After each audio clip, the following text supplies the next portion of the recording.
Tour हुआ तो मोदी जी के बारे में मैं आपको बताना चाहूंगा। तो एक तो सबसे पहले आप उनके लिए प्रार्थना किया करो, दुआ दिया करो।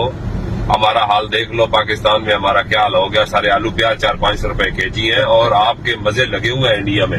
ये याद रखना, पूरी धरती पे इस समय पूरी दुनिया में सबसे सस्ता अगर कोई देश है तो वो इंडिया है। वो भी क्यों है? वो मोदी जी के लिए आप दुआ किया करो। मलंग आदमी आपको मिल गया ना, जिसको पैसे की हसरत ना किसी चीज की हसरत। एक बूढ़ी माँ थी, वो भी मर गई, ठीक है। अभी उसका कौन है? आप लोग ही हो। वो आपको ही परिवार समझता अपने मुल्क को।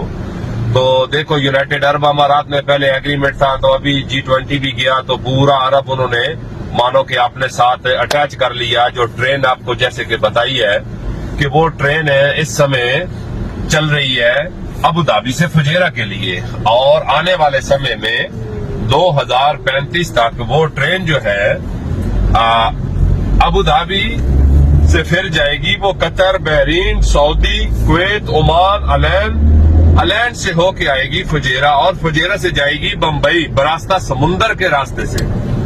देखो, एक तीर से वो दो शिकार करने वाली बात है। यहाँ पर पानी की आपको मालूम है बहुत बड़ी समस्या है।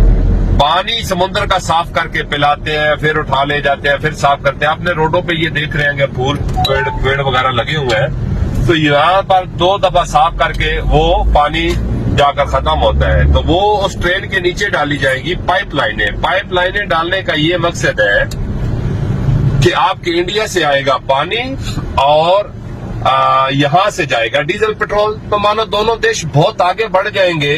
तो ये जैसे कि मैंने आपको बताया, ये किसका कमाल है? ये मोदी जी का कमाल है, ठीक है। कुछ लोग मेरे साथ लफड़ा करना शुरू कर देते हैं, आप मोदी जी के पुजारी हो, फलाना है, धमाका है। तो मैं किसी पार्टी से, मेरा कोई नहीं है। मैं तो टूरिज्म का काम हूँ और मैं इंडियन कंपनी में हूँ। मैं इसलिए आपको बताता हूँ कि भाई आपको मालूम होना चाहिए कि आपका प्राइम मिनिस्टर क्या कर रहा है आपने देशवासियों के लिए। क्योंकि मोदी जी के खोपड़ी जैसे अंग्रेज लोगों का 100 साल आगे का सोचता है ना, 200 साल, तो मोदी जी वैसी सोच रखते हैं। तो इसलिए मैं आपको दुआ करूंगा कि दुआ करो कि ये 10-15 साल और गुजार जाए, तो मान के चलो कि साले अंग्रेज भी आकर आपके यहाँ वो लोग काम करेंगे। ये मैं आपको गारंटी से बोलता हूँ। मेरा भी इधर 13-14 साल का एक्सपीरियंस है यूनाइटेड अरब अमारात में। तो हमने देखा है, अभी आप हमारा हिसाब लगा लो कि पाकिस्तान में कभी इतनी खुदकुशियां नहीं हुई, ठीक है।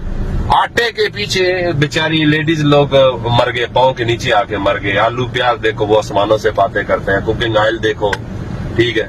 तो आप तो माशाल्लाह देखो कहाँ पहुंच गए, जिसका कोई हिसाब नहीं है। फिर आप देखो ग्रोसरी शॉप यूनाइटेड अरब अमारात में, क्या पूरे अरब में उसकी ओनर भी इंडियन, सुपरमार्केटों के ओनर भी इंडियन, लुलू बड़ा हाइपर मार्केट है उसका भी ओनर इंडियन, गोल्ड के काम में 85% इंडियन, रहने वाली जगह में बरदुबई, करामा, ऊद में था, इब्ने बतूता मॉल की बैक साइड में, डाउन टाउन में, पाम जमेरा में, यहाँ पर भी सबसे ज्यादा इंडियन है। पाम जमेरा वो जगह है जो डेट्स का दरख्त जो बना हुआ है ना समुद्र के अंदर, उसी में देखो अंबानी जी के साहबजादे का भी घर है और शाहरुख खान का भी घर है, ठीक है। तो हर चीज में देखो आपकी कितनी रिस्पेक्ट है। सबसे बड़ी बात है यूनाइटेड अरब अमारात में ये मजहब वाले भेदभाव बिल्कुल नहीं है, बिल्कुल नहीं है मजहब भेद वाले। ये भाई हिंदू है, ये मुस्लिम, एक थाली में सब मिलकर खा रहे हैं। देखो अबू धाबी में स्वामी नारायण भगवान जी का मंदिर बन रहा है, वो किसने बनवाया? एग्रीमेंट किसने किया? मोदी जी ने किया। किन के साथ किया? शेख खलीफा बिन जायद अल नहयान के साथ किया, जो मर गए हैं। दुबई में भगवान जी का मंदिर बना के दिया, सारे भगवान है, गुरुद्वारा साहब बना के दिया, क्रिश्चियन लोगों के लिए सब कुछ बना दिया।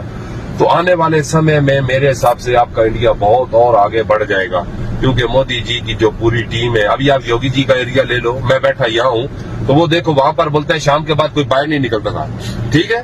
तो अभी उधर दिन रात और चांद चांदनी बनाई हुई है, कोई टेंशन नहीं है। तो इसी तरह ये सारा कुछ सिटी टूर में होता है। तो मैंने बोला कि मैं आपको बता दूं कि भाई आपके लिए आपके मोदी जी क्या सोचते हैं, जो हमारे इल्म में हम उसके हिसाब से आपको बता रहे हैं। बाकी हमारा किसी पार्टी से कोई लेना देना नहीं है। तो अगर हमारी बात अच्छी लगी है तो सब लोग मिलके क्लैप कर दो जोर से, ठीक है। ओके जी, थैंक यू सो मच।